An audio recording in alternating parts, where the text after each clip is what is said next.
Bien. Alors, j'espère que ça va être bon, encore une fois. Alors, hem, on disait donc que nous sommes dans la période d'Homère et que cette période nous permet à tous de faire un travail, à la fois un travail personnel, mais également un travail, par rapport à tout ce qu'on peut apporter dans la généralité du peuple juif. Je voudrais commencer par un midrash, un texte du midrash dans le midrash Rabbah, sur la paracha de cette semaine, paracha de Hémor, puisque vous savez qu'il est question dans cette paracha justement de la mitzvah. Et le midrash nous rapporte les propos de Rabbi Yehuda, Léolam al tehe mitzvata omer kala be'emecha. Alors, on veut nous encourager donc à ce que la mitzvah du Homer ne soit pas prise à la légère,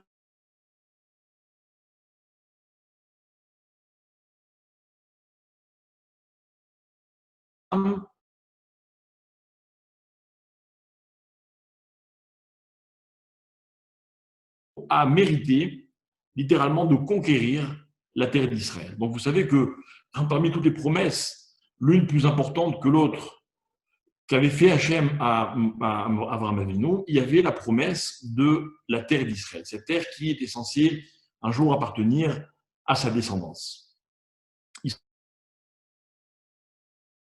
Sur les propos de Rabbi Yehuda, que la raison à Abraham Avinu d'avoir le mérite de conquérir la terre d'Israël, c'est la mitzvah du Homer. Il faut savoir que du Homer, c'est plusieurs choses. De nos jours, il ne nous reste que la mitzvah.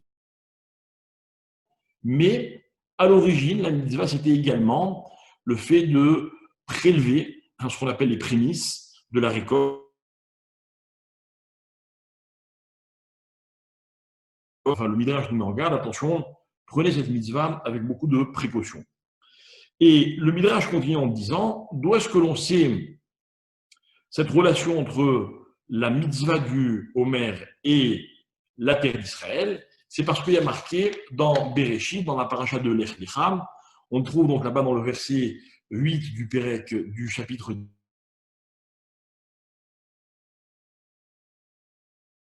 l'Eretz Kenaan, la Chuzat Olam, donc je donnerai à ta descendance la terre dans laquelle tu habites, la terre de Kenaan, je leur donnerai à jamais. Le verset continue dans celui d'après, Pasuk Tet, Vayomer Elohim el Avraham Beriti Tishmor. Ata vezaracha charecha ledorotam. Alors Hachem dit à Abraham, et toi, garde et Beriti, littéralement mon alliance, toi et ta descendance pour toutes les générations. Donc, le Midrash nous fait remarquer que cette mitzvah du Homer a une caractéristique particulière. Quelle est cette caractéristique? C'est qu'on la considère. Je vous demande de bien me suivre.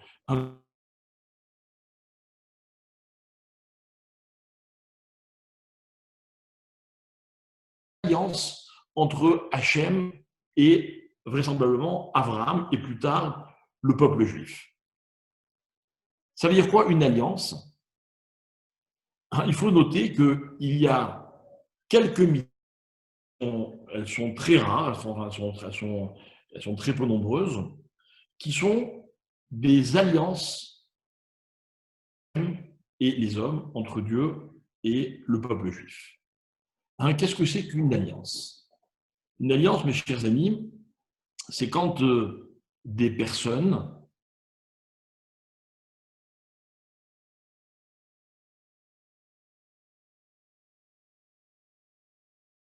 un engagement de part et d'autre, et du fait de cette alliance, on est lié. On peut considérer par exemple qu'un couple qui se marie, c'est un couple qui scelle une alliance. Nos Chachamim nous font remarquer de l'alliance, qui est donc, comme je vous le disais, utilisée dans la Torah avec parcimonie. Ce n'est pas le cas de beaucoup de mitzvot. Indique des choses qui sont très précises. Je vais vous donner un petit exemple. Quel est le verbe qui est utilisé pour conjuguer une alliance? Dans la Torah, le mot qui est employé, c'est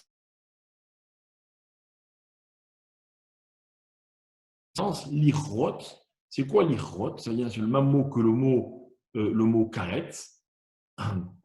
Alors, je crois qu'apparemment, j'ai une mauvaise connexion. Donc, vous allez me donner quelques minutes et je vais vous rejoindre à nouveau. Voilà, je suis désolé, mais donnez-moi quelques minutes.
Le Rav Yaakov Citruc a un problème de connexion. Veuillez patienter quelques instants avant qu'il se reconnecte. Merci.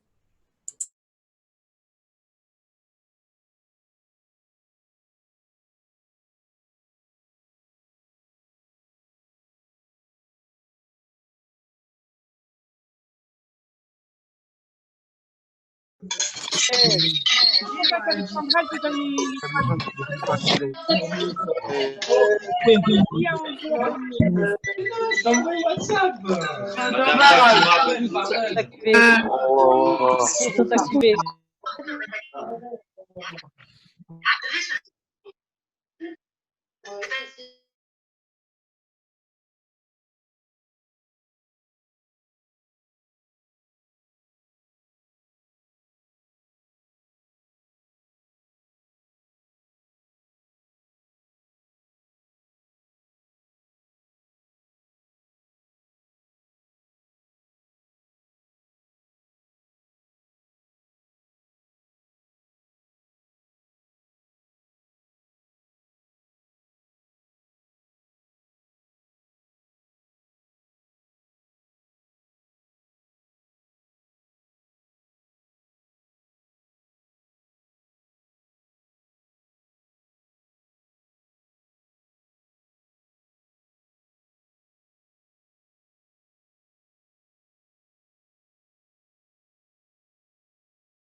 Voilà. Alors écoutez, j'ai changé de connexion, j'espère que ça va aller mieux. Je suis vraiment désolé, un petit peu pour le Satan, et comme ça maintenant on sera tranquille, j'espère. Alors, mes chers amis, je récapitule juste rapidement pour que on soit bien dans le sujet. Je ne sais pas si vous m'avez bien entendu. Donc, je disais donc que nous sommes dans la période du Homère, et que le Homère est donc une période dans laquelle il y a un travail personnel à fournir, un travail qui va être également d'une part personnel, mais également un apport pour l'ensemble du peuple juif. On va essayer humblement d'apporter un petit éclairage. On rappelait donc que dans le Midrash, le Rabbah, dans la paracha de cette semaine, dans la paracha de Hémor, celle où il est question du Homer, le Midrash nous rapporte les paroles de Rabbi Yehuda qui disait Leolam al tiyeh mitzvat haomer kala be'enecha. Donc, on nous encourage à ne pas prendre cette mitzvah à la légère. Et le message est le suivant. On apprend donc que c'est par le mérite de la mitzvah du Homer que Abraham a mérité la promesse que on aurait la terre d'Israël. Comment? Parce qu'il y a marqué dans le verset de la paracha de Lech Lecha, Perek Yud Pasukret, Venatati lecha ulzaracha acharecha et eret megurecha, et kol eret kenan lachuzat olam. Donc je te donnerai à toi, à ta descendance, la terre de Canaan, à jamais. Le verset d'après, Pasuktet nous dit Vayomer Elokim el Avraham, veata et beriti tishmor. Et toi, tu garderas mon alliance, toi ainsi que ta descendance pour les générations. Il est donc important de noter que dans la mitzvah du Homer, il y a une spécificité, c'est que cette mitzvah est considérée comme une alliance, berit. Il y a très peu de mitzvot qui sont considérés comme des alliances. Qu'est-ce que c'est qu'une alliance? On va dire comme ça avec des mots simples, une alliance, c'est une procédure dans laquelle deux personnes s'engagent. Et à partir du moment où on a entériné cette procédure, l'engagement est total et définitif. On avait donné l'exemple d'un couple qui se marie, donc il y a une alliance, même si ce n'est pas défini par le mot alliance dans la Torah, mais il y a cette idée d'engagement définitif. Le mot que la Torah emploie pour, on va dire, conjuguer l'alliance. En français, on va dire par exemple, une alliance, c'est on scelle une alliance. En hébreu, dans la Torah, on dit lichrot berit. C'est-à-dire quoi lichrot berit? Alors le mot lichrot, c'est le même mot que le mot karet, qui veut dire trancher, couper. Et donc, on est un petit peu étonné. Pourquoi? Parce que l'alliance brit, c'est une dynamique de rapprochement, d'échange. Et le mot lichrot, c'est au contraire une dynamique dans laquelle on va enlever quelque chose. Comment se fait-il que, en hébreu, on parle de l'alliance en utilisant un mot qui veut dire enlever? Et la réponse est très simple, mes chers amis, vous allez tout de suite comprendre l'esprit de la chose. C'est qu'en fait, on nous enseigne que pour qu'une alliance puisse exister, chaque personne doit être prête à faire des concessions. C'est quoi une concession? Une concession, c'est renoncer à quelque chose. Donc, une alliance n'est possible que si deux personnes contractent cette alliance en étant prêtes à faire des concessions. Voilà ce que c'est l'ichrod. J'enlève quelque chose, je renonce à quelque chose. Voilà. Donc ça, c'est l'idée selon laquelle la mitzvah du Homer, donc la période dans laquelle nous sommes, même si aujourd'hui on n'a plus toutes les mitzvot. Je vous rappelle que notamment le Homer, c'était compter les jours, comme on va le voir, mais c'était également d'amener un fameux sacrifice qui était les prémices de nos récoltes, etc. Mais en tout cas, l'esprit du Homer reste. Donc on va essayer d'expliquer en quoi est-ce que ce Homer-là a une valeur aussi importante au point que on l'appellera, selon le Midrash, Bérit, une alliance entre Hachem et les hommes. On va commencer avec les propos du Maharal. Donc, le Maharal, dans le Sefer Or Hadash, va expliquer une notion selon laquelle, alors je vais essayer d'être très prudent avec les mots, parce qu'on parle de choses qui nous dépassent de très loin. Le Maharal va essayer d'expliquer comment, dans la perception d'un homme, Akadosh Baruch Hu, Dieu, va adopter deux attitudes possibles. Alors, je répète, moi en tant qu'homme, j'ai une perception d'Hachem. Par exemple, on nous dit que Akadosh Baruch Hu porte plusieurs noms. Vous n'apprendrez rien en vous rappelant qu'on peut l'appeler Yud-Ke Vav-Ke, on peut l'appeler Elohim, on peut l'appeler Shin Dalet Yud, etc., etc. Comment se fait-il que Hachem a plusieurs noms? En fait, chaque nom est l'expression d'une perception d'Hachem par l'homme. Normalement, un nom, c'est une définition, c'est une limite. Hachem est illimité.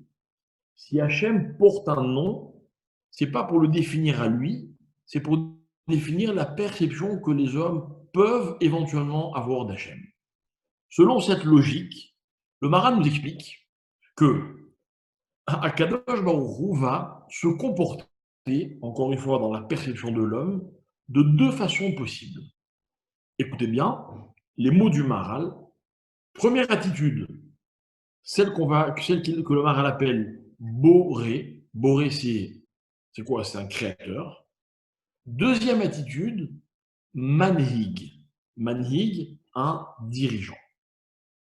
Donc, nous les hommes, lorsqu'on perçoit à notre façon le comportement, l'attitude, la façon dont Hachem gère le monde, on va le percevoir de deux façons différentes. Ou bien Boré, créateur, ou bien Manhig, dirigeant. Alors, on n'a pas le temps de trop approfondir, mais vraiment, en filigrane, c'est intéressant, si ça vous dit, d'essayer d'analyser chaque fois que vous avez une perception d'Hachem par rapport à une circonstance ou une situation, demandez-vous, est-ce que vous le percevez en tant que Boré ou en tant que Manhig? Évidemment, on va expliquer ces notions.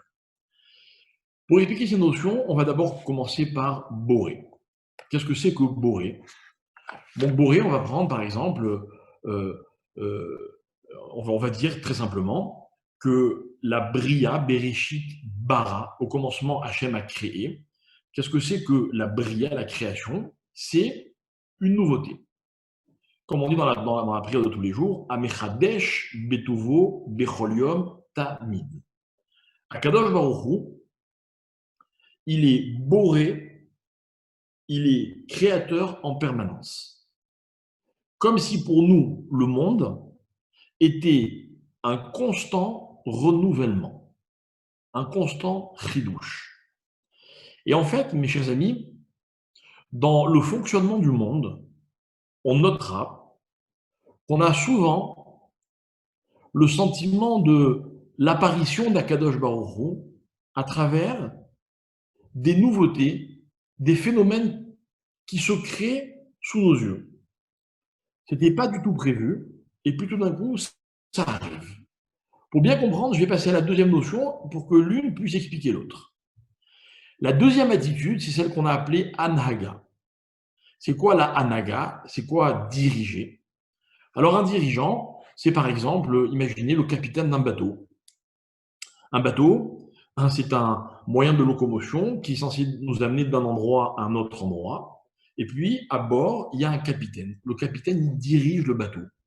Et le capitaine va faire en sorte que le bateau aille depuis sa destination jusqu'à depuis l'endroit où il part jusqu'à l'endroit où il est censé arriver, du point de départ jusqu'à la destination.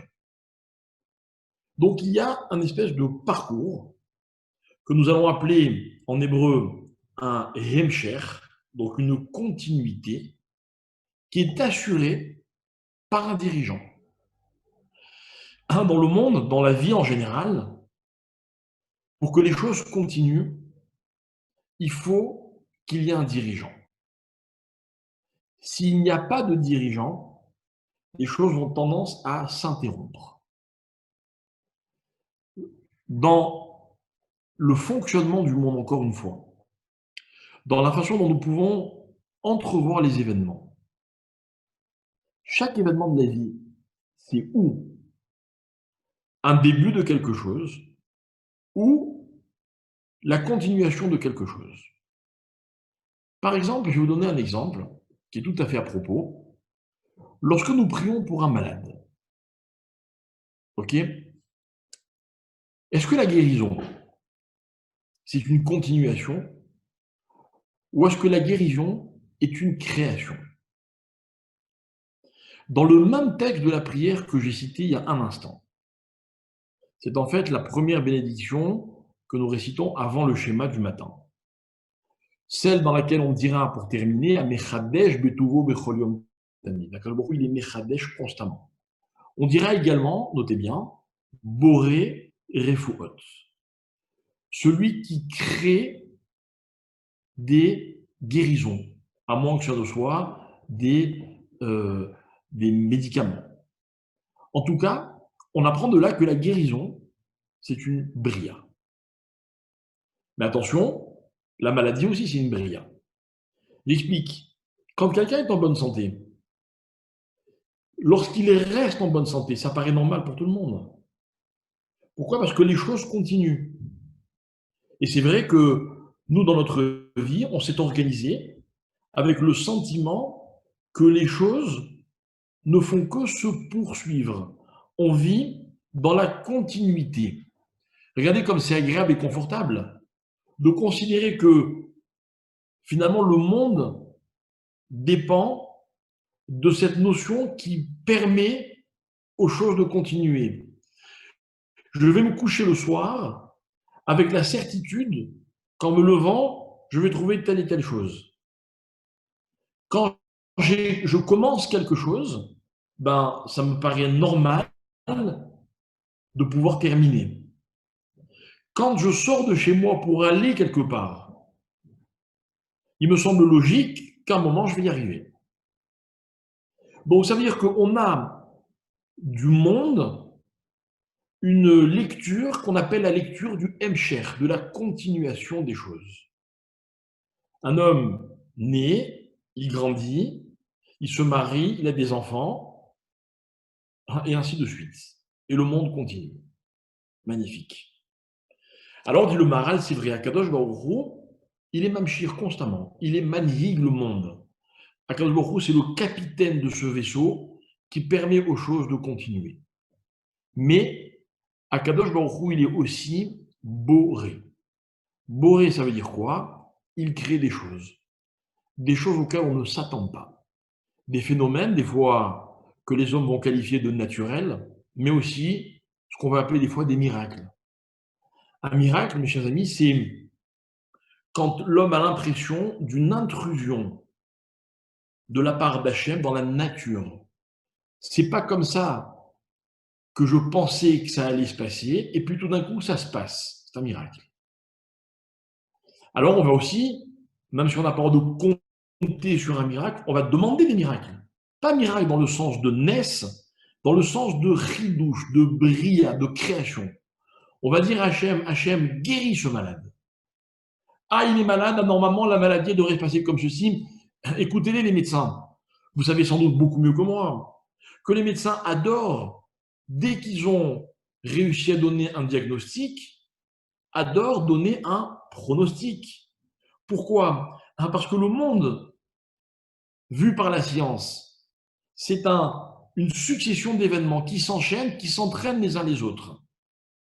C'est-à-dire qu'en fait, le scientifique, avec tout le respect que j'ai pour lui et tout ce qu'il peut apporter dans notre compréhension des choses, il a une perception de Dieu comme étant un manig. Et il est lui-même, quand il se l'avoue, subjugué par la puissance, la grandeur d'Hachem par rapport à la façon dont le monde fonctionne et continue de fonctionner. Mais nous, mes chers amis, on a une autre perception des choses. Pour nous, Hachem, il est aussi boré. Boré, ça veut dire on prévoit, on prend en compte l'improbable, l'impossible. Quand les médecins vont nous dire c'est impossible que, nous on va dire pour nous c'est possible. Et combien de fois ça s'est Baruch Hashem réalisé. Et vous savez, on compare toujours l'un et l'autre. Donc, on compare la guérison à la maladie. De la même manière qu'un malade était en bonne santé, puis il est tombé malade, et bien un malade, il est malade, un jour il va redevenir en bonne santé, ou devenir en bonne santé. De la manière que la Guémara dit, à ceux qui ne croient pas à la résurrection des morts, on leur dit pourquoi vous n'y croyez pas? Et ils vont nous répondre, comme dit la Guémara dans Sanhédrin, parce qu'on n'a jamais vu une chose pareille. On n'a jamais vu un mort revivre. Alors, répondront les Chachamim, c'est vrai.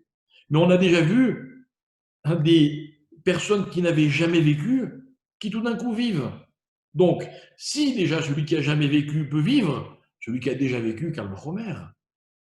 Et vous voyez, c'est une perception du chidouche. On est convaincu que Akadosh Baruch Hu, il est Mechadesh. Mais attention, c'est très agréable, parce que tout d'un coup, ça nous donne des perspectives qui sont magnifiques. On est tout d'un coup plein d'espoir. Mais attention, dire que Hachem est un boré, un créateur, ça signifiera que il n'est en rien obligé ou engagé à ce que ce qui existe continue.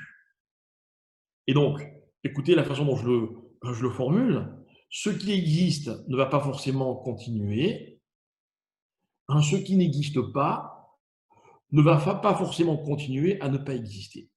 Et voilà.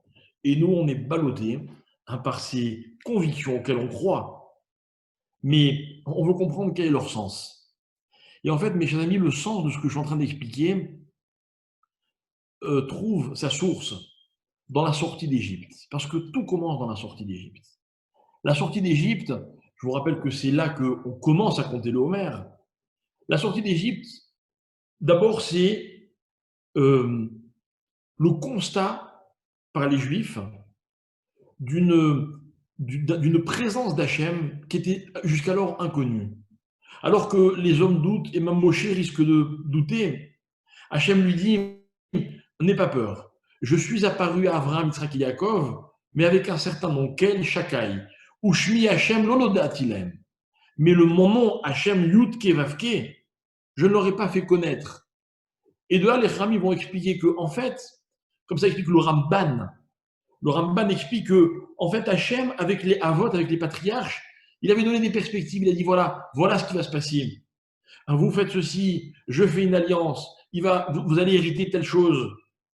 Et c'est-à-dire qu'il y avait une espèce de continuité, une présence d'Hachem que les hommes, les Avot, découvraient, mais qui était un fonctionnement.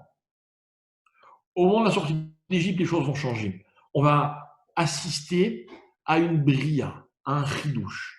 Et ce chidouche, mes chers amis, je voudrais qu'on le comprenne bien. Alors, dans le verset que je vous citais tout à l'heure, où il y a marqué « Veata et beriti tishmor », les Chachamim nous expliquent que ce beriti, cette alliance que Hachem invite Abraham à respecter, en fait, c'est une double alliance. C'est l'alliance du Homer, comme dit le Midrash, mais c'est également l'alliance de la Brit Mila.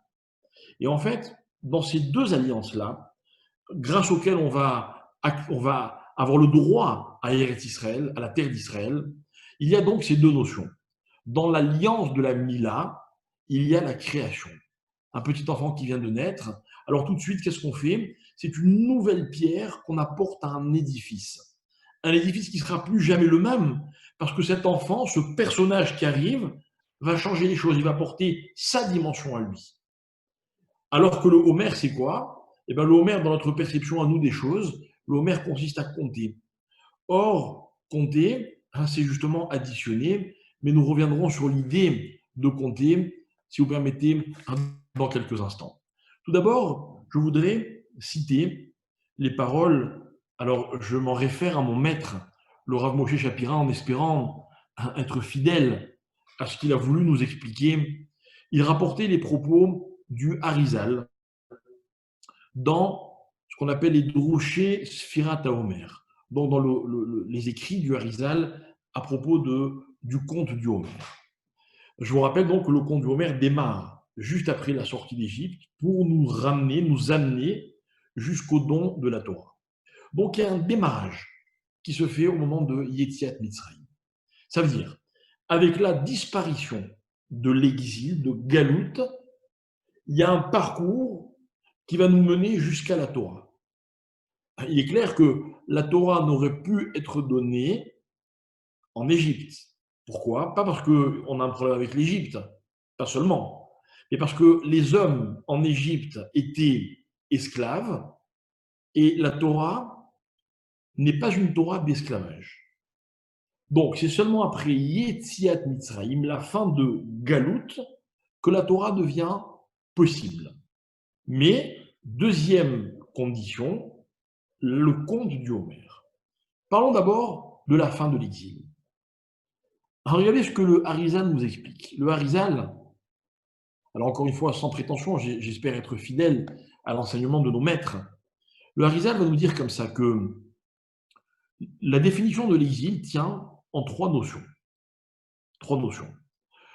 Premièrement, l'esclavage, Shiboud. Deuxièmement, le déplacement géographique, Akira Mimmakom, quand un élément ou un être humain est en dehors du contexte qui lui convient. Et enfin, Pizour. Pizour, c'est quand on est éparpillé. Ça veut dire quoi? Ça veut dire qu'en fait, en Égypte, on était des esclaves. On l'a été tout au long de tous les exils. D'accord? L'esclavage, c'est pas seulement quand on reçoit des coups de fouet et qu'on doit construire des pyramides. L'esclavage, c'est quand on n'est pas complètement libre ni de nos actes, ni de nos pensées. Laissons de côté. Akira Mimmakom, hein, c'est quand on n'est pas dans le contexte qui nous convient. Donc, premièrement, on a un comportement qui est dicté et qu'on n'a pas choisi. Deuxièmement, on n'est pas dans l'endroit, dans le contexte dans lequel on voudrait être, dans lequel il serait normal que l'on se trouve. Et troisièmement, Pizour. Pizour, c'est la séparation. C'est quand le peuple juif, il est éparpillé, il est disséminé dans le monde entier. Quand, par exemple, dans une famille, on est séparé, on est méfouzaré. Ça, ce sont les trois notions qui définissent l'exil. Donc, trois notions qui vont disparaître avec la fin, avec la sortie d'Égypte. Mais, alors par exemple, ces trois notions, on va les retrouver encore une fois dans la prière, lorsqu'on va dire Teka Beshofar Gadol les Cherotenu, donc faire retentir le son du grand chauffard pour notre liberté, c'est-à-dire qu'on demande à Hachem d'éliminer, d'éradiquer la Avdout, l'esclavage, Vesanes les Kabetz Galouyotenu, donc de réunir ceux qui sont exilés, donc là c'est contre le pisour, contre le fait qu'on soit éparpillé. Et enfin, on va dire et réunis-nous des quatre coins du monde, de tous les confins de la terre, vers notre terre à nous. Donc ça c'est contre le fait de ne pas être chez nous. Tout ça c'est facile. Tout ça c'est un pshat, c'est une explication. C'est ce que le Harizal nous révèle. Mais en fait, plutôt il le relève parce que c'est clair, c'est connu de tous. Mais évidemment, le Harizal va aller beaucoup plus loin. Et il va dire qu'il y a une quatrième dimension dans l'exil. Et là, je vous demande de bien noter parce que vraiment, c'est impressionnant. C'est que on va se rendre compte que l'exil, donc ça commence avec l'Égypte, c'est la possibilité pour les nations, littéralement, de verser le sang des Juifs dans tous les exils que nous avons connus. Et malheureusement, c'est encore valable. Il y a de la part des goïms on va dire, c'est pour eux possible d'assassiner des juifs, de verser le sang des juifs. Et ça, mes chers amis, c'est comme ça depuis l'exil égyptien. Alors, le sang du juif, évidemment, je m'adresse à des juifs, il a pour nous une valeur inestimable. Inestimable pourquoi? Pas seulement parce qu'on est un peuple, on va dire, exceptionnel, okay, et on mérite ce titre, okay, mais pour une raison beaucoup plus profonde. La raison, écoutez bien, hein, c'est qu'il y a marqué dans la Torah que… Alors, on va commencer, pardon, différemment. Lorsque Dieu crée l'homme, il l'appelle Adam. Adam. Adam, c'est quoi? Adam, c'est Aleph et Dam. Dam, c'est le sang. OK?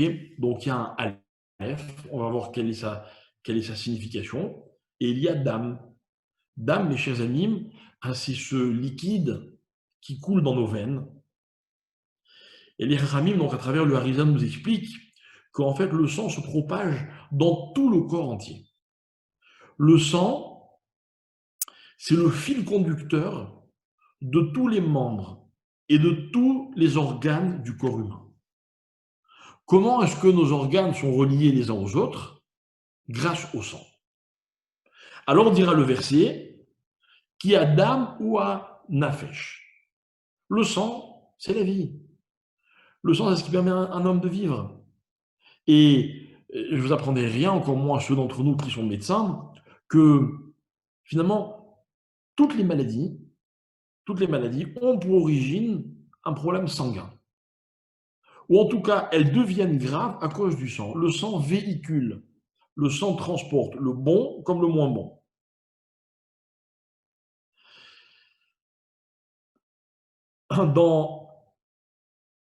Dans la Gemara de Shabbat, notamment, mais les Rishonim en discutent, c'est très intéressant, pour savoir combien il faut retirer de sang à une personne pour considérer que cette personne a été tuée. Donc, je vous apprends peut-être que quand on fait couler le sang d'une personne, au-delà d'une certaine quantité, même si la personne ne meurt pas, il y a la gravité de la faute qui consiste à commettre un meurtre. Par rapport aux lois de Shabbat, vous savez que Shabbat, on n'a pas le droit de faire couler du sang. C'est-à-dire que si vous avez une petite plaie, vous n'avez pas le droit d'enlever la croûte, d'accord? Notamment parce que vous risquez de faire couler du sang.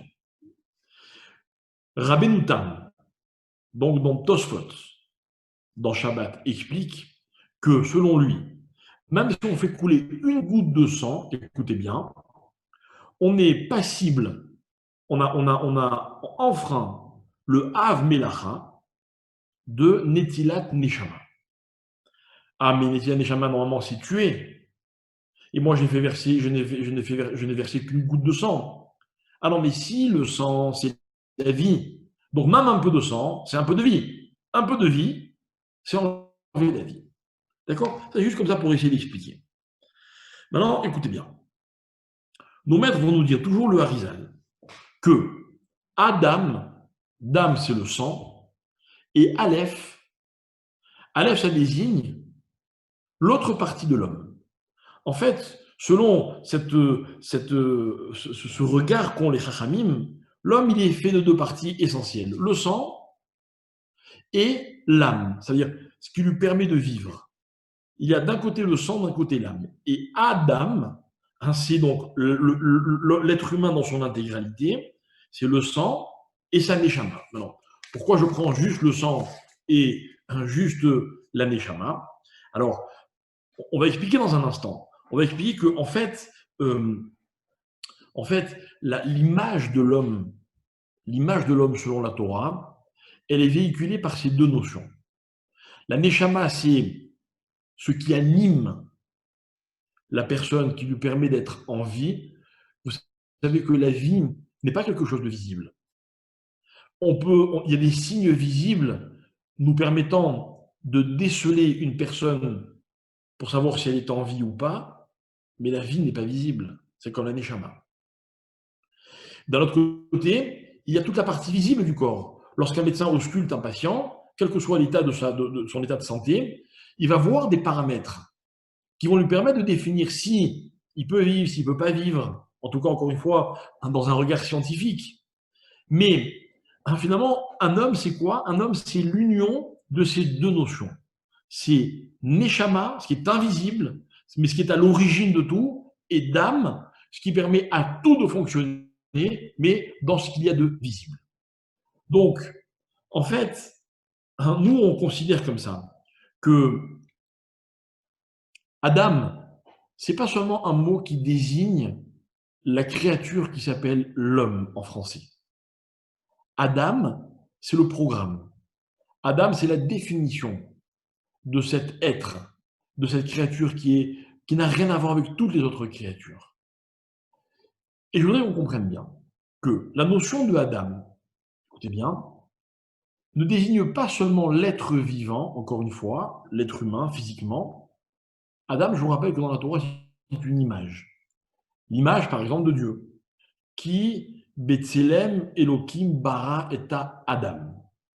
Dieu a créé l'homme, le Adam, Betselem Elohim, à l'image de Dieu lui-même, d'Hachem lui-même. L'homme est une image, mes chers amis. La vraie question, c'est pas de savoir quelle est l'image de l'homme.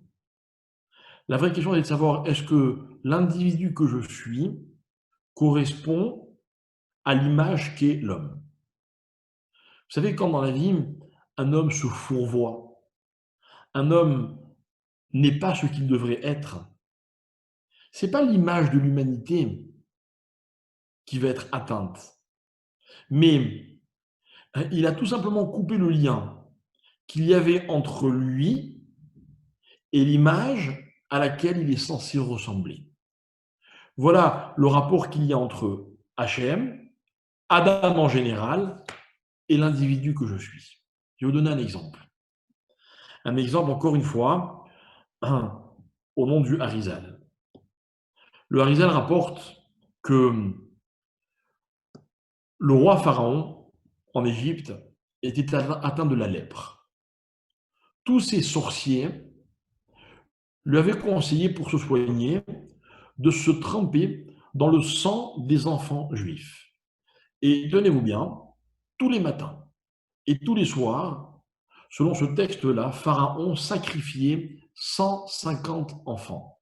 Ça veut dire 300 enfants par jour. Et puis un jour, Vayamot Melech Mitzrayim. Le roi d'Égypte est mort, alors toute l'histoire qui nous amènera vers la sortie d'Égypte va être possible. Et là, on revient à ce que disait tout à l'heure le Harizal, que la quatrième dimension de l'exil, c'est quand, pour les non-juifs, le sang du juif n'a pas de valeur. Voilà donc l'exemple de Pharaon. Maintenant, qu'est-ce qui fait que pour un homme, verser du sang, c'est grave? Il y a des gens, malheureusement, qui n'ont pas cette sensibilité. Où est la différence? La différence, elle est très claire. C'est quand on a une véritable image de ce qu'est censé être l'homme, il est impossible d'envisager d'éliminer le moindre de ces hommes. Quand on considère qu'on peut se permettre d'enlever la vie de quelqu'un, c'est que finalement on n'est pas capable. On n'a pas compris l'image de Adam. Et en fait, pourquoi je vous amène sur ce terrain? Pour vous expliquer une chose. C'est que la fameuse sortie d'Égypte n'est pas seulement la libération du peuple juif, elle est l'apparition dans le monde de l'image même de l'homme par les sociétés. Ces hommes que nous étions, dont le sang n'avait aucune valeur, vont devenir les hommes que le monde entier va craindre. Nous, on cherche à faire peur à personne. On veut juste qu'à travers nous, les autres comprennent quelle est la valeur d'un homme, d'un individu, de Adam. Vous savez, la Guémara explique que normalement, aucun animal ne devrait s'attaquer à aucun homme, ni un insecte, ni un reptile, ni l'animal le plus sauvage et le plus terrifiant. Pourquoi? Parce que si un homme incarne l'image qu'il est censé incarner, mais pour l'animal, c'est un ennemi auquel il ne peut pas se comparer, il ne peut pas s'attaquer. Malheureusement, lorsque les hommes se sont attaqués par des animaux, c'est que quelque part, l'animal a vu à travers eux un ennemi à leur portée. Ce qui veut dire, mes chers amis, que finalement, il y a un travail de la part de chacun, lequel?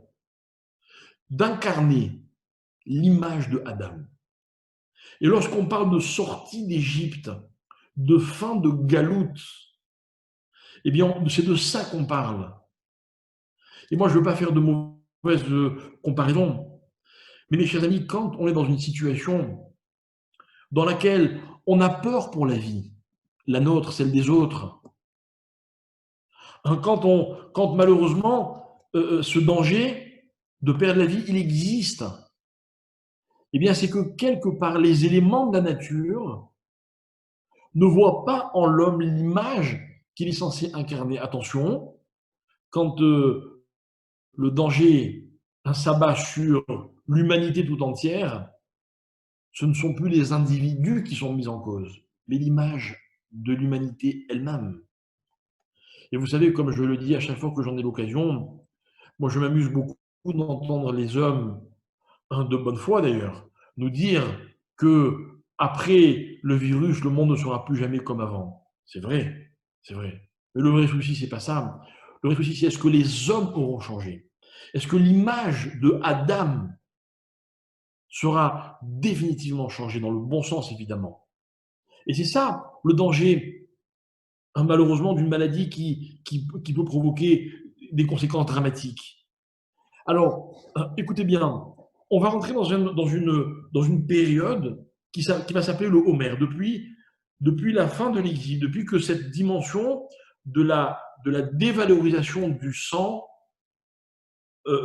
disparaît et qu'on retrouve la liberté. C'est quoi la liberté? C'est la valeur de l'homme. Donc, on va compter les jours. Et puis, jour après jour, on va se rapprocher du niveau qui va nous permettre de recevoir la Torah. Et finalement, c'est quoi un homme qui atteint le niveau auquel il peut recevoir la Torah? C'est un homme qui devient éternel.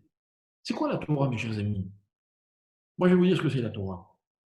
La Torah, c'est quand on a un rave, par exemple, qui est malade et qu'on ne veut pas baisser les bras. Qu'est-ce qu'on va dire à Hachem? On va dire, mais Hachem, cet homme-là, ce qu'il apporte, c'est une dimension qui est unique au monde. Je ne peux pas nous l'enlever. Le monde a trop besoin de lui. Sous-entendu, l'humanité sans lui ne sera pas l'humanité. Voilà ce que c'est que la Torah. La Torah, c'est quand un homme, après avoir vécu, on continue à parler de lui. Vous voulez que je donne des exemples? Rabbi Meir, Rabbi Akiva, Moshe Rabbeinu, et combien de centaines et de milliers je pourrais vous citer, de ces hommes qui ont vécu, mais à travers leur Torah, ils sont éternels. C'est-à-dire que l'image de l'homme, ce n'est pas quelque chose qui disparaît, à condition que l'homme soit en phase avec l'image qu'il est censé incarner. Alors on va continuer. Et on va aller encore un petit peu plus loin, mes chers amis. Et on va se rendre compte qu'on va compter 49 jours. 49 jours. 49, écoutez bien. Valeur numérique du mot mida. Vous savez ce que c'est la mida? Les midotes sont les qualités. Les qualités, les midotes qu'on est censé travailler tous les jours. La mida, c'est la générosité. La mida, c'est l'humilité. La mida, c'est la patience. Et la mida, c'est aussi le contraire. C'est la colère, c'est l'orgueil, c'est l'égoïsme. Et l'homme, avec les midotes, il va falloir qu'il s'arrange, il va falloir qu'il travaille.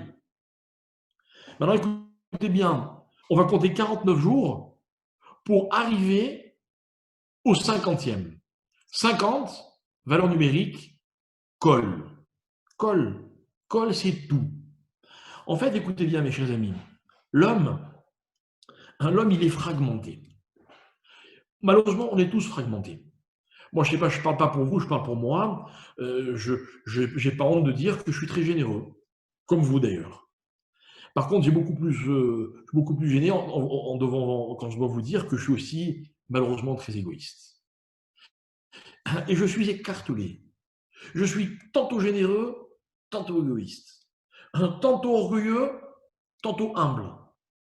Et je me travaille. Et j'espère que tel mida va gagner du terrain sur tel mida. Mais vous comprenez, quand je parle de fragmentation, c'est parce que l'individu, malheureusement, il vit avec une espèce de composition d'éléments qui sont des fois contradictoires les uns aux autres. Et l'homme, il subit cette contradiction. Vous savez quel est le rêve? Quel serait l'aboutissement, l'objectif suprême? C'est un jour d'être un homme dont on peut dire, lui, il est col. C'est quoi Kol? Ça ne veut pas dire qu'un homme il devient tout, c'est pas possible. Mais un homme, tout, ça veut dire comme ça, que tout ce qu'est cette personne est harmonieux. C'est quoi l'harmonie? L'harmonie, c'est quand tous les fragments de ce qu'une personne peut être vont dans le même sens, forment un seul ensemble. J'aimerais qu'un jour on puisse dire de moi, c'est un rêve, ah ben cet homme, il a été telle chose. Et tout ce qu'il a fait dans sa vie, eh bien, s'inscrivait dans cette notion qui était son tout. Et malheureusement, quand je me présente à Hachem le jour de Kippour, je suis obligé de dire à Hachem, écoute Hachem, viens, on efface ceci, viens, on enlève cela, ne regarde pas ceci, regarde plutôt cela. Je ne suis pas celui qui a fait tel avéra, mais je suis celui qui a fait tel mitzvah. Vous voyez, je fragmente. En essayant d'éliminer, de réduire, je suis obligé de fragmenter. Et bien, c'est ça les midotes. Les midotes, c'est quand un homme, il est un peu tout à la fois. Mais l'objectif, c'est de devenir kol. On va compter 49 jours. 49 jours pour essayer d'atteindre cette dimension qui est l'ensemble, pour que nous puissions être des ensembles dans le sens harmonieux de la chose. Eh bien, nos Rami nous explique que finalement, cette notion de Adam, eh bien, c'est ce qu'elle vient nous enseigner. Alors, récapitulons, mes chers amis. Adam, dame. Dame, c'est le sang. Le sang, c'est cette matière, si je peux dire, tellement précieuse, mais qui se répartit dans tous les membres de mon corps, partout. Il n'y a pas un membre, pas un seul membre, ne pourrait continuer à fonctionner ainsi, il n'était pas irrigué par ce sang. Et puis dans cette machine fabuleuse qui est le corps humain, il y a un cœur qui pompe et qui constamment va envoyer du sang partout. Et le sang, on le trouve de haut en bas. De haut en bas, ça veut dire quoi? On le trouve dans ce qu'il y a de plus vénérable chez l'homme et en même temps dans ce qu'il y a de plus bas, de plus petit. Et il y avait un jour un maître à mon père, l'un des rabbins de mon père, qui s'appelait le Rav Pardo, l'une des personnes qui a permis à mon père de connaître véritablement la Torah et l'amour de l'étude. Il aimait beaucoup jouer avec les mots et les traductions entre les mots hébreux et les mots français. Et il disait que si en français, les femmes sont appelées des dames, c'est parce que justement, elles sont définies par leur sang. Pourquoi le sang? Parce que le sang de la nida, c'est celui qui rend impur, celui qui va entraîner la séparation dans un couple, dans une impureté évidemment qu'on ne perçoit pas de nos jours, mais à l'époque seulement du Beth Amikdash. Mais le sang, eh bien justement, c'est celui qui va nourrir le fœtus, qui va faire que pendant 9 mois, eh bien, cette femme ne sera pas nida. Et finalement, ce sang va donner la vie. C'est-à-dire que tantôt, il est synonyme de deuil, d'une perte de quelque chose qui disparaît définitivement, et tantôt, il est au contraire le synonyme de la vie. C'est ça le sang, mes chers amis. Le sang, il est le meilleur et le pire à la fois, comme les organes de l'homme, comme les midotes de l'homme, cette fragmentation de l'homme, capable de ceci, mais aussi capable du contraire. Vous voyez? Mais la vie, c'est pas que le sang. La vie, c'est la neshama, l'âme. Et l'âme, elle est unique. Pourquoi elle est unique? Parce que même si l'âme peut être entraînée partout, et malheureusement, j'avoue avec beaucoup de regrets, que dans tout ce que je fais, j'entraîne mon âme. Et des fois, peut-être que je l'entache, mais mon âme reste mon âme. Et tous les matins, je dis Elokai Neshama, Shenatatami Teorai. Je rends hommage à Hachem pour cette âme pure qu'Hachem m'a donnée. Encore une fois, le problème, ce n'est pas l'âme, c'est ce que moi j'en fais. L'âme, c'est le Aleph. Le Aleph, écoutez bien, le Aleph, c'est comme le Kol. Le Aleph, c'est ce qui est unique.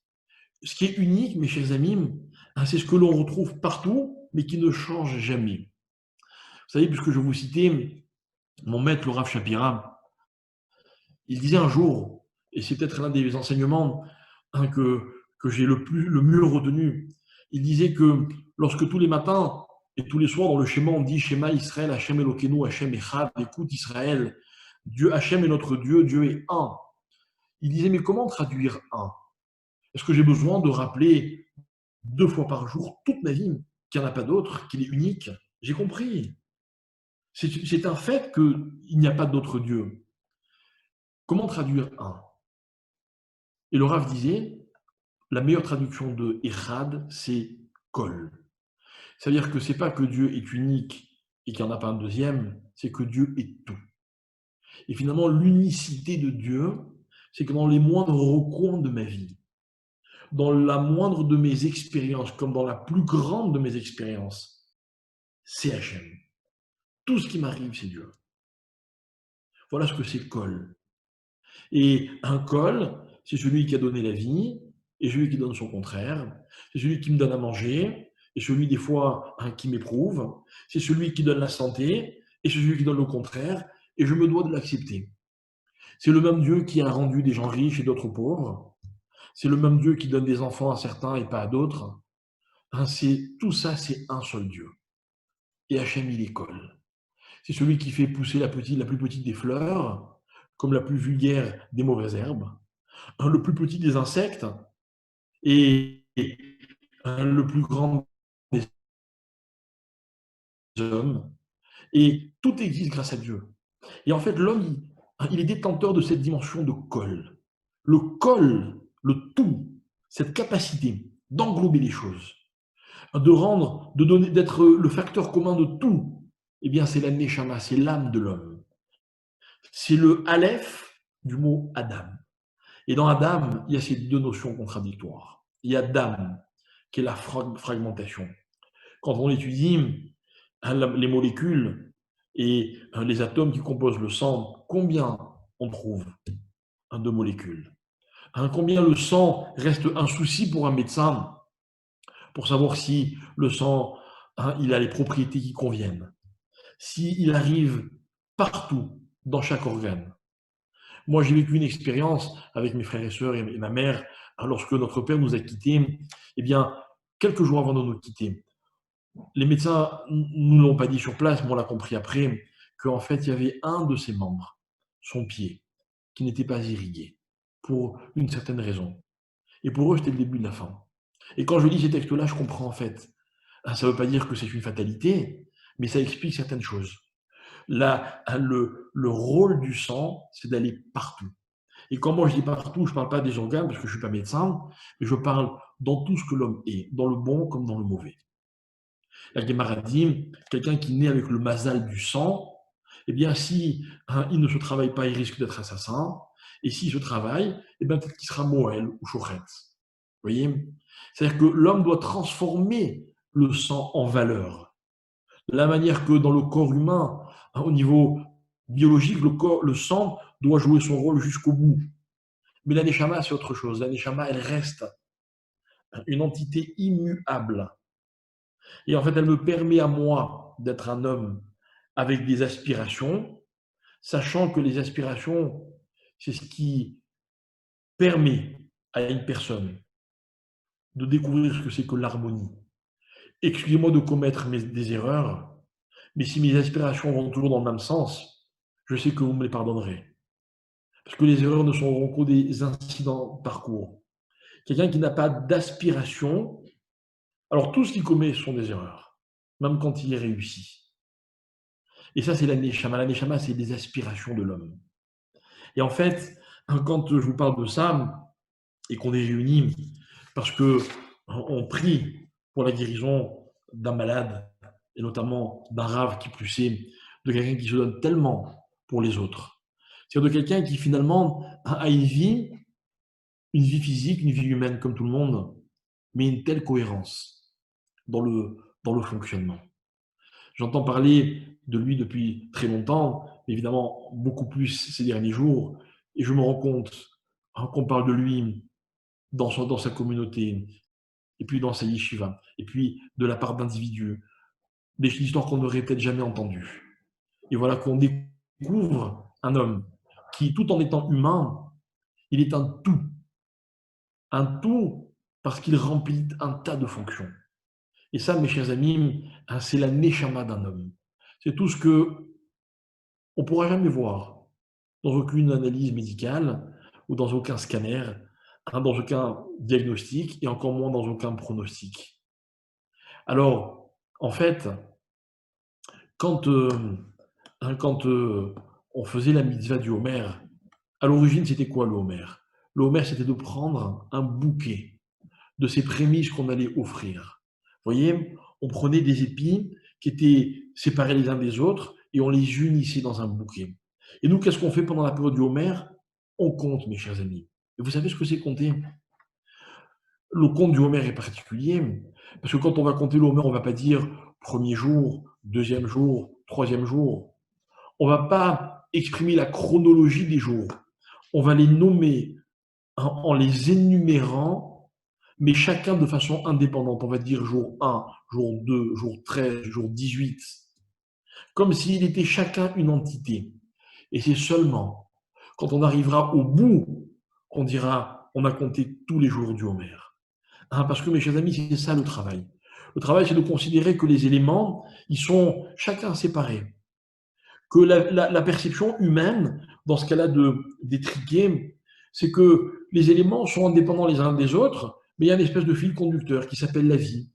Et moi, je suis très content et rassuré, et je vis dans mon confort quand les événements s'enchaînent.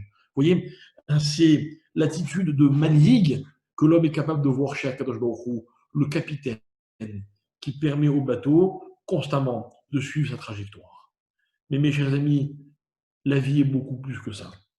Akadosh Baruch Hu, c'est beaucoup plus que ça. C'est quoi? C'est quoi? Akadosh Baruch Hu, c'est un boré, c'est un créateur. Qu'est-ce que c'est qu'une création? Une création, c'est quand finalement tous les jours est un miracle. C'est quand chaque seconde de ma vie, j'ai une raison de lui rendre hommage, de le remercier à Hachem. Parce que c'était pas normal que ça continue. Et je suis triste, comme vous, j'imagine, que c'est malheureusement quand quelqu'un perd sa santé, que tout d'un coup on réalise de la valeur de la santé. Que tout d'un coup on se dit, finalement se lever, marcher, continuer ce que j'ai toujours fait, ça procède véritablement du miracle. Alors, ce que le Maharal de Prague voulait nous apprendre, c'est que le travail de l'homme, c'est pas seulement de croire en Hachem. Je sais que tout le monde croit en Hachem. Tout le monde croit en Hachem, la plupart des hommes, surtout chez les Juifs. Mais croire en Hachem comme un manhig, c'est beau, mais ça ne suffit pas. Et surtout quand on vit une période comme celle que nous vivons en ce moment. Il est évident que la plus grande épreuve, que ce soit par rapport à la santé ou à tous les autres niveaux, même économiques, que nous vivons dans cette épreuve, dans cette période en ce moment, c'est de ne pas pouvoir faire de projets. Les hommes rêvent de faire des projets. Qu'est-ce que la vie est agréable quand on peut avoir une perspective, quand on peut prévoir ce qui va se passer demain, quand on peut se dire, pour les vacances d'été, j'irai à tel endroit, et les vacances existeront-elles? Quand on peut se dire, dans tant de jours, je ferai ceci ou cela, mais on ne peut plus rien prévoir. Alors, je ne sais pas combien de temps ça va durer, mais je crois qu'il ne faudrait pas qu'on pense à jusqu'à quand ça va durer. Il faudrait qu'on se concentre sur la façon dont on apprend de cette période. On doit apprendre que Hachem est un beau ré, que tous les jours, c'est une nouvelle histoire. Une nouvelle histoire dans laquelle ce qui existe peut ne pas continuer, et ce qui n'existe pas peut tout d'un coup apparaître. Une nouvelle histoire dans laquelle chaque jour est un cadeau magnifique. Chaque démarche de l'homme, chaque opportunité, chaque possibilité, chaque faculté dont nous disposons, elle est un cadeau, parce qu'elle vient d'être créée. Parce que ça n'a rien à voir avec ce qui existait avant. Vous imaginez si un jour, vous preniez des bonnes résolutions et en sortant dans la rue, tous les gens que vous croisez, vous voient comme quelqu'un de nouveau avec les nouvelles résolutions. Et on oublie tout ce que vous avez été jusqu'à présent. Quel rêve! Voilà ce que c'est qu'un bourré. Un bourré, c'est un Dieu, un Hachem, qui veut que je le perçoive de cette façon-là. Que pour moi, il joue le rôle de celui pour qui chaque seconde, tout est nouveau. Celui qui jusqu'à hier avait des problèmes, ça ne veut pas dire que demain il va les avoir. Parce qu'Hachem, il est bourré constamment des réfautes, des solutions à tous les problèmes que nous connaissons. Et voilà dans quel niveau de Emouna on va se retrouver grâce à l'épreuve que nous vivons. Voilà comment le conte du Homer nous amène à cette perception globale des choses. Mais la globalité, mes chers amis, ce n'est pas quand les éléments dépendent les uns des autres, au contraire. Et c'est ça justement le paradoxe du Homère. Pourquoi Adam? Pourquoi 49? Parce que d'un côté, il y a Aleph, c'est tout, Kol, et d'un autre côté, il y a un chaque fragment. Je rate un jour du Homère, je ne peux plus continuer à compter. Mais en même temps, quand j'ai compté encore un jour, j'ai encore rien compté, puisque j'aurais compté quand j'aurais terminé. En même temps, si j'ai raté un jour, eh ben, ça ne veut pas dire que le travail pour moi s'arrête. J'ai raté une mitzvah. Et d'ailleurs, c'est la grande question que se posent les chachamim et les poskim. Est-ce que chaque jour est une mitzvah ou tous les jours ensemble sont une mitzvah? D'un côté, on compte avec bracha tous les jours. D'un autre côté, si on a manqué un, ben, on ne peut plus continuer la bracha. Pourquoi? Eh bien voilà, c'est ce paradoxe. Ce paradoxe contre lequel nous devons travailler. Se dire que finalement, la vie fragmentée, c'est très agréable, c'est très bien, mais c'est la valeur de l'enfance. Vous savez que la différence entre un enfant et un adulte, c'est que l'enfant, on l'appelle katan, et l'adulte, on l'appelle gadol. Chaque fois que dans un mot, vous retrouverez les lettres kouf et tête, qui sont à l'origine du mot katan, lorsque vous les retrouverez juxtaposés, vous remarquerez que ce sont toujours des mots qui expriment des choses qui sont entrecoupées. En hébreu, on dit liktoa, ça veut dire couper. Katoua, ça veut dire assurer. Katan, un enfant, toute sa vie est fragmentée. Un moment, il est très sage, 5 minutes après, ça peut être un enfant terrible. Un moment, il se concentre, une seconde après, vous l'avez perdu. Un moment, vous avez l'impression que c'est un grand, 5 minutes après, c'est un petit. Ben, c'est ça, Katan, il ne faut pas l'en vouloir. Par contre, celui qui est gadol, il est censé fonctionner complètement différemment.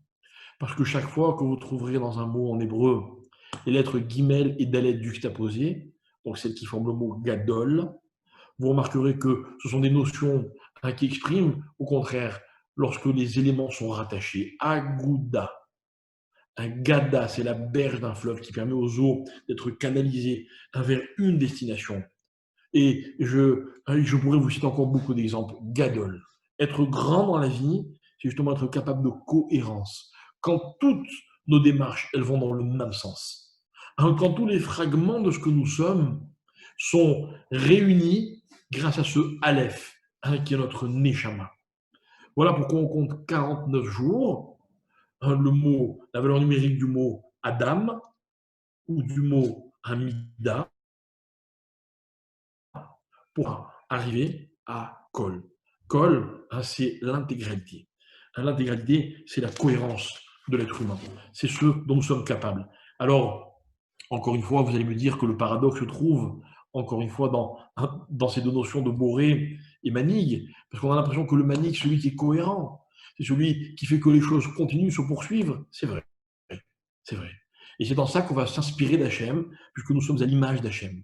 Mais Hachem, c'est aussi le Boré. Celui qui peut faire que tout change chaque instant. À chaque instant, tout peut changer. Quand on y croit, alors on réalise que c'est possible. Alors voilà le travail que l'homme doit faire sur lui. Voilà ce que c'est que compter, mes chers amis. Voilà ce que c'est se débarrasser de l'exil. L'exil, c'est quand le peuple est fragmenté, il est disséminé, il est éparpillé, quand l'élément n'est pas dans son contexte. Quand l'homme il a des aspirations, et malheureusement il est prisonnier, il n'est pas libre de fonctionner comme il aurait voulu fonctionner. Un homme libre, c'est le contraire. Et tous ces éléments font qu'on réalise de la valeur de la vie, mes chers amis. L'image de Adam, de la vivacité d'un homme, c'est-à-dire de ce qui donne à la vie son intensité, eh bien, cette capacité, chaque instant de ma vie, de devenir cet être cohérent. Et vous savez, ce qui est paradoxal dans la vie, c'est que plus un homme mûrit, et plus il avance dans l'âge, et plus il a vécu d'expériences, et plus cette maturité, elle lui permet de donner une cohérence à ce qu'il est devenu. Quand on est un jeune et que finalement on n'a pas beaucoup d'expérience de la vie, eh bien chaque expérience, elle est d'un autre type. Quand une personne âgée vous raconte sa vie, vous vous rendez compte de la cohérence qu'il y a dans son parcours. Vous voyez, ça c'est le parcours de la vie. C'est que le but ultime, la destination d'un homme, c'est d'arriver un jour à créer cette cohérence. c'est de passer de 49 à 50. Et pour ça, il faut passer chaque étape. Chaque étape. Alors, mes chers amis, quand on est au chevet d'une personne malade, quand je dis au chevet, c'est pas quand on est près de son lit, parce que justement, je sais que c'est impossible, ce qui rend d'ailleurs l'épreuve beaucoup plus difficile pour la famille du Ravouana. Mais nous sommes à son chevet parce que nous prions et nous étudions pour lui. Quand on est au chevet d'un malade, ce qu'on demande à Kadosh Baruch Hu, c'est d'endosser à nos yeux, à nous, son rôle de Boré, de faire que tout peut changer en une seconde. En une seconde, tout peut changer. Et je sais que notre façon de voir le monde nous empêche, malheureusement, d'être aussi optimiste. Mais c'est une réalité. C'est une réalité. Rappelez-vous ce que la Gemara disait à propos de Triatamétim, de ces hommes qui vont revivre. Ça nous paraît absolument impossible. Il n'y a aucune raison que ce soit pas possible. Alors, Kalva Chomer ben Beno, Kalva Chomer, quand quelqu'un est malade, on ne doit jamais désespérer. Et à part ça, je voudrais vous dire autre chose, c'est que la cohérence d'une vie, c'est comme le Homer, c'est l'addition de chaque seconde de sa vie. Et chaque seconde est une nouvelle expérience. Et quand Rabbenouta nous disait tout à l'heure que verser une goutte de sang, c'est comme enlever la vie complètement de quelqu'un, ça veut aussi dire que quelqu'un, quel que soit son état, chaque seconde de sa vie est une seconde de vie complète. Complète. Et quand on réalise de ça, eh ben, ça nous donne envie de nous battre encore plus pour faire tout ce qui est en notre pouvoir pour que les malades guérissent. Et ce qui est en notre pouvoir, c'est de prier, c'est de faire des mitzvot, c'est de devenir meilleur.